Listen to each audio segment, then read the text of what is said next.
प्रभु तेरी वाणी जीवन की रोटी, नैनों की ज्योति अंधेरा मिटाती।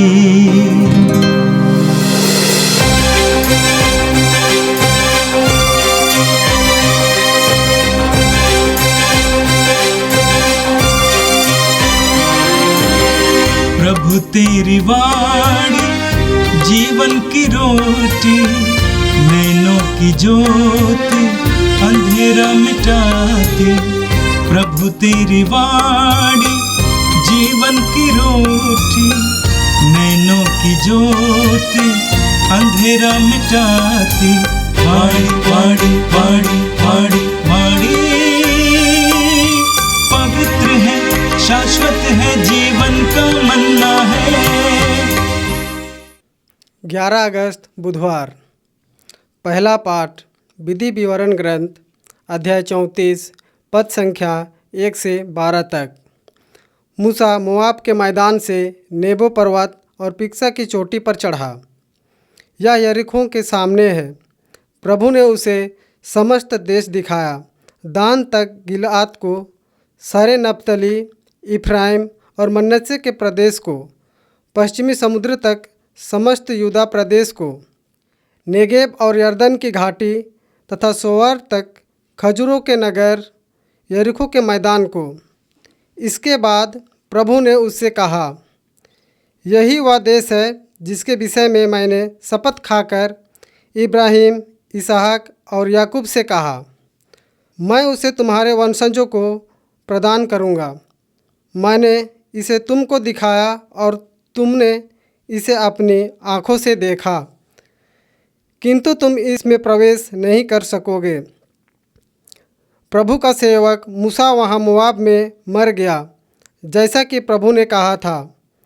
लोगों ने उसे बेत पओर के सामने मोआब की घाटी में दफनाया, किंतु अब कोई नहीं जानता कि उसकी कब्र कहाँ है। मूसा का देहांत 120 बरस की उम्र में हुआ था। उसकी आँखों की ज्योति धुंधलाई नहीं थी और ना ही उसकी तेजस्विता घटी थी। इस्राएलियों ने मोआब के मैदान में 30 दिन तक मूसा के लिए विलाप किया।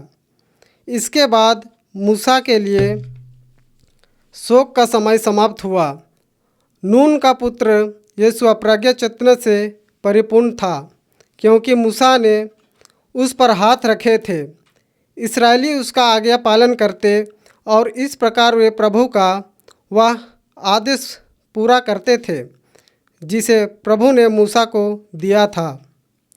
बाद में मूसा के सदृश इस्राएल में ऐसा कोई नबी प्रकट नहीं हुआ जिसने प्रभु को आमने सामने देखा हो। ऐसा कोई नबी प्रकट नहीं हुआ जिसने प्रभु के द्वारा भेजा जाकर मिस्र में फिरौन, उसके सब दरबारियों और उसके समस्त देश को इतने चिन्ह तथा चमत्कार और सब इस्राएलियों के सामने सामर्थ्य एवं आतंक के साथ इतने महान कार्य कर दिखाए। यह प्रभु की वाणी है। संत मत्ती के अनुसार पवित्र सुसमाचार अध्याय 18 वाक्य 15 से 20 तक। यीशु ने अपने शिष्यों से कहा, यदि तुम्हारा भाई कोई अपराध करता है तो जाकर उसे अकेले में समझाओ। यदि वह तुम्हारी बात मान जाता है तो तुमने अपने भाई को बचा लिया। यदि वह तुम्हारी बात नहीं मानता तो और 2-1 व्यक्तियों को साथ ले जाओ, ताकि 2 या 3 गवाहों के सहारे सब कुछ प्रमाणित हो जाए। यदि वह उनकी भी नहीं सुनता तो कलीसिया को बता दो, और यदि वो कलीसिया की भी नहीं सुनता तो इसे गैर यहूदी और नाकेदार जैसा समझो। मैं तुमसे कह देता हूं, तुम लोग पृथ्वी पर जिसका निषेध करोगे, स्वर्ग में भी उसका निषेध रहेगा, और पृथ्वी पर जिसकी अनुमति दोगे, स्वर्ग में भी उसकी अनुमति रहेगी। मैं तुमसे यह भी कह देता हूं, यदि पृथ्वी पर तुम लोगों में से 2 व्यक्ति एकमत होकर कुछ भी मांगोगे तो वह उन्हें मेरे स्वर्गिक पिता की ओर से निश्चय ही मिलेगा। क्योंकि जहाँ 2 या 3 मेरे नाम पर इकट्ठे होते हैं, वहाँ मैं उनके बीच उपस्थित रहता हूँ। ये प्रभु का दिव्य सुसमाचार है। क्रिस्त प्रभु की जय। मेरे प्रिय भाई और बहनों, आज के पहले पाठ में आपने मूसा की मृत्यु के बारे में सुना। मूसा वास्तव में एक अद्भुत और आश्चर्यकारी व्यक्तित्व है। जब भी मैं मूसा के बारे में मनन चिंतन करता हूं, मेरी आंखें भर जाती हैं। मैं आश्चर्यचकित हो जाता हूं कि कैसे एक बालक जो नील नदी में फेंका गया था, इस्राएल का महान अगवा, नेता, नबी और उद्धारकर्ता बनता है। मूसा को नील नदी में फेंका गया था। नाटकीय ढंग से प्रभु नील नदी से उसको बचा लेता है और बाद में वह मिस्र के राजा फिरौन के दरबार में मिस्र के राजा के राजकुमार की तरफ पलता है, बढ़ता है। जब वो जवान हो चला था, वो मिस्र के राजा के राज दरबार में रह रहा था। हालांकि मिस्र के राजा को मालूम था कि वो इब्रानी है और मूसा को भी मालूम था कि वो इब्रानी है। मूसा उस तरफ राजा के दरबार में अय्याशी, आराम, सुख, लोलुपता की जिंदगी जी रहा था। लेकिन दूसरी तरफ उनके ही लोग, इस्राएली जनता, मिस्र में गुलाम की जिंदगी जी रहे थे। उन पर अत्याचार किया जा रहा था। मूसा ने देखा और मूसा क्या करता है? फिरौन के उस सुख सुविधा को त्याग कर अपनी जनता को साथ देने लगता है, जिसके कारण वहां से उसको भागना भी पड़ता है। अंत में प्रभु ईश्वर ने मूसा को पकड़ा अपने कार्य के लिए। मूसा ईश्वर के आदेश का पालन करता है। फिर एक बार फिरौन के सामने खड़ा होता है ईश्वर के प्रतिनिधि के रूप में। मूसा के द्वारा ईश्वर चिन्ह और चमत्कार प्रकट करता है। इस्राएलियों को मिस्र देश की गुलामी से छुड़ाता है। मूसा इस्राएलियों को लेकर कनान देश की ओर जाता है। मार्ग में उसी जनता से मूसा को विरोध का सामना करना पड़ता है। बार बार विरोध का सामना करना पड़ता है। मूसा के विरुद्ध बुनबुनाया जाता है। हर परिस्थिति में मूसा ईश्वर की ओर दौड़ता है, ईश्वर के पास जाता है, ईश्वर से सलाह लेता है। अब कनान देश की ओर यात्रा के करीब करीब अंतिम पड़ाव तक पहुंच गए। ईश्वर ने मूसा को प्रतिज्ञात देश पहुंचने या वहां पर पैर रखने नहीं दिया।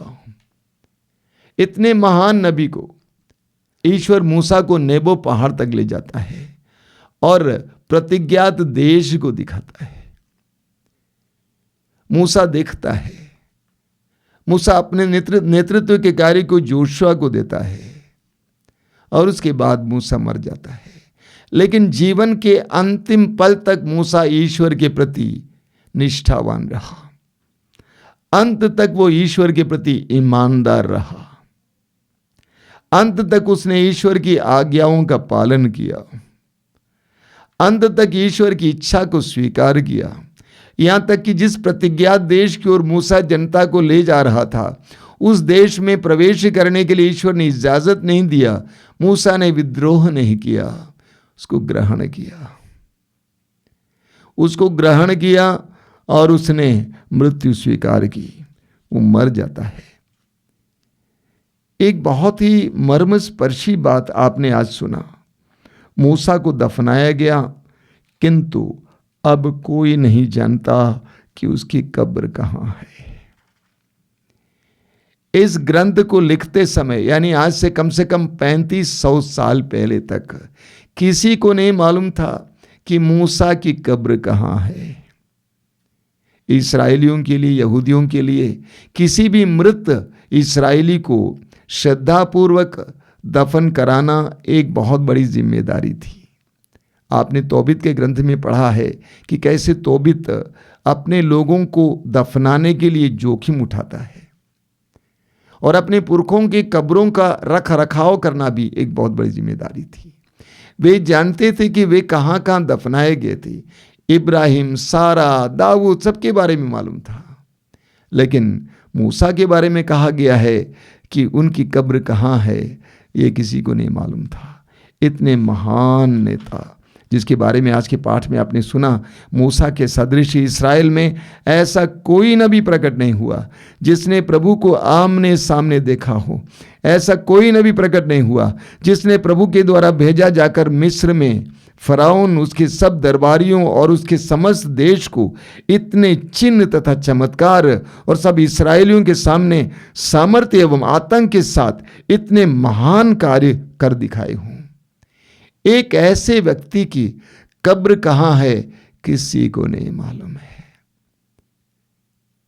किसी को नहीं मालूम है। कितनी बड़ी विरक्ति है, विरक्ति की चरम सीमा। इस्राएली जनता के लिए इतना सब कुछ करने वाले मूसा की कब्र कहाँ है, किसी को पता नहीं है। एक मोमबत्ती की तरह मूसा जलकर समाप्त हो जाता है। जिस तरह एक मोमबत्ती जलती है, जलती है, जलती है और समाप्त हो जाती है, उसका अस्तित्व मिट जाता, उसी तरह मूसा ने इस्राएली जनता के लिए अपने आप को अर्पित किया, समर्पित किया और वह मिट जाता है। मूसा आज हम सबके लिए एक महान चुनौती है। और आज के सुसमाचार में प्रभु यीशु ने हमें एक बहुत सुंदर शिक्षा दी है। प्रभु ने हमें समझाया कि हमारी एक सामाजिक जिम्मेदारी है। हर विश्वासी की, हर मसीही की एक सामाजिक जिम्मेदारी है। देखिए, प्रभु यीशु ने सारे संसार के उद्धार के लिए अपने आप को अर्पित किया। संसार के उद्धार के लिए यीशु ने अपने आप को अर्पित किया और वही प्रभु चाहते हैं कि सभी लोग सत्य को जाने और मुक्ति प्राप्त करें। तिमोथी का पहला पत्र उसके अध्याय 2 में संत पौलुस कहते हैं, ईश्वर चाहता है कि सभी लोग सत्य को जाने और मुक्ति प्राप्त करें। इसके लिए हमें एक दूसरे का सहायक बनना है, एक दूसरे के लिए माध्यम बनना है। हम उत्पत्ति ग्रंथ में पढ़ते हैं अध्याय 4 में कि आदम और हेवा का बेटा काइन, उसने अपने भाई हाबिल की हत्या की और ईश्वर काइन के पास आया। ईश्वर ने पूछा कि तुम्हारा भाई हाबिल कहाँ है? काइन ने क्या सवाल किया? काइन ने पूछा, क्या मैं अपने भाई का रखवाला हूं? क्या मैं अपने भाई का रखवाला हूं? हाँ, हर मनुष्य एक दूसरे का रखवाला है। हमारे ऊपर एक दूसरे की जिम्मेदारी सौंपी गई है। एक दूसरे को बुराई से बचाना हमारी जिम्मेदारी है। इसी बात को आज सुसमाचार के द्वारा प्रभु यीशु हमारे सामने रखते हैं। प्रभु कहते हैं, यदि तुम्हारा भाई कोई अपराध करता है तो जाकर उसे अकेले में समझाओ। यदि वह तुम्हारी बात मान जाता है तो तुमने अपने भाई को बचा लिया। प्रभु कहते हैं कि अगर तुम्हारा भाई या बहन अपराध करे, सन्मार्ग से भटक जाए, उसे बचाने की जिम्मेदारी तुम्हारी है। उसे बचाने की जिम्मेदारी तुम्हारी है। लेकिन कैसे बचाएं? सबके सामने दोषी ठहराकर? अक्सर हम लोग ऐसे करते हैं। सबके सामने दोषी ठहराकर? बिल्कुल नहीं। देखिए, हम सभी एक दूसरे की आलोचना करते हैं और आलोचना करना भी चाहिए। एक दूसरे की कमियों को उजागर करना आवश्यक है ताकि एक दूसरे को अपनी कमी को जानने का अवसर मिले। लेकिन वो आलोचना दोषी ठहराने के लिए नहीं होना चाहिए, बल्कि उसका उद्देश्य बचाने के लिए, उसकी भलाई के लिए। इसीलिए प्रभु यीशु कहते हैं, बचाने के लिए उसके पास जाकर उससे बात करो। 3 चरण प्रभु ने बता दिया है। खुलेआम सबके सामने दोषी ठहराना नहीं, 3 चरण। पहला चरण क्या है? प्रभु कहते हैं, तो जाकर उसे अकेले में समझाओ। सबसे पहला चरण यह है, अकेले में समझाओ। प्रेम के साथ, दया और करुणा के साथ समझाओ। दूसरा चरण है, अगर तुम्हारी बात को ना माने, 2 या 3 व्यक्तियों को और ले लो, उनके सामने समझाने का प्रयास करो। अगर उनकी भी बात ना माने तो कलीसिया के सामने समझाने का प्रयास करें। किसी भी कीमत पर उस व्यक्ति को बचाने के लिए हर संभव प्रयास करना तुम्हारी जिम्मेदारी है। यह प्रभु बताना चाहते हैं। अकेले या छोटे दल में या बड़े समुदाय में अपने भाई या बहन को बचाने का प्रयास करना तुम्हारी जिम्मेदारी है। इसके लिए प्रभु कहते हैं कि मैं तुमसे कहता हूं, तुम लोग पृथ्वी पर जिसका निषेध करोगे स्वर्ग में भी उसका निषेध रहेगा, और पृथ्वी पर जिसकी अनुमति दोगे स्वर्ग में भी उसकी अनुमति रहेगी। प्रभु कहते हैं तोड़ने, बंधन तोड़ने या बांधने का अधिकार मैं तुम्हें दे देता हूं, साथ ही साथ सामर्थ्य दे देता हूं और जिम्मेदारी भी दे देता हूं। तो प्रभु कहते हैं मैं तुमसे कहता हूं, तुम लोग पृथ्वी पर जिसका निषेध करोगे स्वर्ग में भी उसका निषेध रहेगा, और पृथ्वी पर जिसकी अनुमति दोगे स्वर्ग में भी उसकी अनुमति रहेगी। आगे प्रभु यीशु प्रार्थना के बारे में समझाते हैं। सुसमाचारों में बार बार प्रभु ने प्रार्थना के बारे में हमें समझाई है। हम पढ़ेंगे मत्ती के सुसमाचार के अध्याय 6 में, उसके वाक्य 6 से प्रभु यीशु हमें व्यक्तिगत प्रार्थना के बारे में समझाते हैं, एकांत में प्रार्थना करने की आवश्यकता के बारे में समझाते हैं। प्रभु कहते हैं कमरे में चले जाओ और एकांत में अपने स्वर्गीय पिता से बात करो, प्रार्थना करो। लेकिन आज के सुसमाचार में प्रभु यीशु ने कहा है, यदि पृथ्वी पर तुम लोगों में से 2 व्यक्ति एकमत होकर जो कुछ मांगेंगे तो वह उन्हें मेरे स्वर्गीय पिता की ओर से निश्चय ही मिलेगा। आज प्रभु यीशु हमें सामुदायिक प्रार्थना के बारे में बताते हैं, सामूहिक प्रार्थना की शक्ति के बारे में बताते हैं। सामुदायिक प्रार्थना में बहुत बड़ी शक्ति होती है। हम देखेंगे प्रेरित चरित्र के अध्याय 12 में प्रेरितों का अगुआ पेतरुस बंदी बना लिया गया था, वो बंदी गृह में रखा गया था। सारी कलीसिया बड़े एकाग्र होकर उसके लिए प्रार्थना कर रही थी। कलीसिया एकाग्र होकर एक साथ मिलकर प्रार्थना कर रही थी। हम जानते हैं उसका नतीजा क्या होता है, बहुत बड़ा चमत्कार होता है। चमत्कारी ढंग से पेतरुस उस बंदी गृह से बाहर लाया जाता है। तो प्रभु यीशु हमें एकमत होकर प्रार्थना करने के विषय में बताते हैं। एकमत होने का मतलब क्या होता है? सबसे पहले एकता के साथ। कई लोग एक साथ प्रार्थना में बैठते हैं, गिरजाघरों में, प्रार्थनालयों में बैठते हैं। सवाल ये खड़ा होता है, क्या उन लोगों में एकता है? हमारे परिवारों में भी पारिवारिक प्रार्थना होती है। सवाल खड़ा होता है, क्या हम लोगों में एकता है? हम एक साथ प्रार्थना कर रहे हैं, क्या वहां पर एकता है? एकमत होकर प्रार्थना करने का मतलब है एक हृदय होकर प्रार्थना करना। एकमत होकर प्रार्थना करने का मतलब है एक उद्देश्य के लिए प्रार्थना करना, एक मतलब के लिए प्रार्थना करना। ऐसी प्रार्थना में बहुत बड़ी शक्ति होती है, बहुत बड़ा सामर्थ्य होता है। मैं स्वयं अपने आश्रम में यहाँ पर महसूस करता हूँ कि कैसे सामुदायिक प्रार्थना में बल होता है। बार बार आपको बताया भी जाता है कि सामुदायिक प्रार्थना, पारिवारिक प्रार्थना पर जोर दो, उसमें बहुत बड़ी शक्ति होती है। सामुदायिक प्रार्थना की शक्ति का कारण क्या है? प्रभु यीशु आज के सुसमाचार के अंत में कहते हैं, वो क्या है? क्योंकि जहाँ 2 या 3 मेरे नाम पर इकट्ठे होते हैं, वहाँ मैं उनके बीच उपस्थित रहता हूँ। That is the power. ये सामर्थ्य का मुख्य कारण है। जहां हम यीशु के नाम पर इकट्ठे हो जाते हैं, वहां पर यीशु का सानिध्य आ जाता है, और जहां पे यीशु का सानिध्य है वहां पर चमत्कार और चिन्ह प्रकट होते हैं।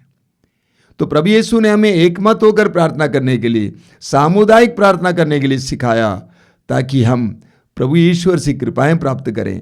और उसका कारण है एक साथ यीशु के नाम पर आने पर वहां पर यीशु की उपस्थिति होती है।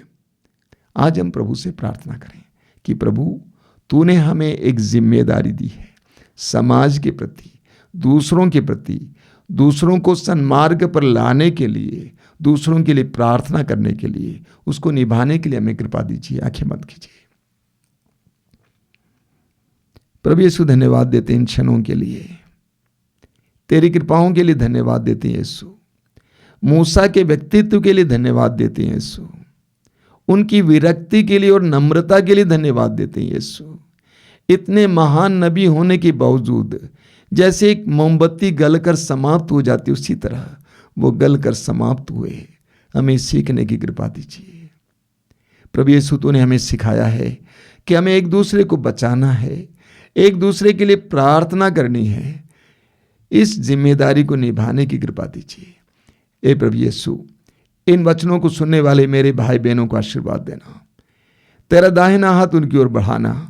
वे जहां कहीं भी तेरे नाम पर इकट्ठे हो जाएंगे वहां पर सामर्थ्यपूर्ण कार्य प्रकट करना। हमारी इस प्रार्थना को ग्रहण कर, आमीन।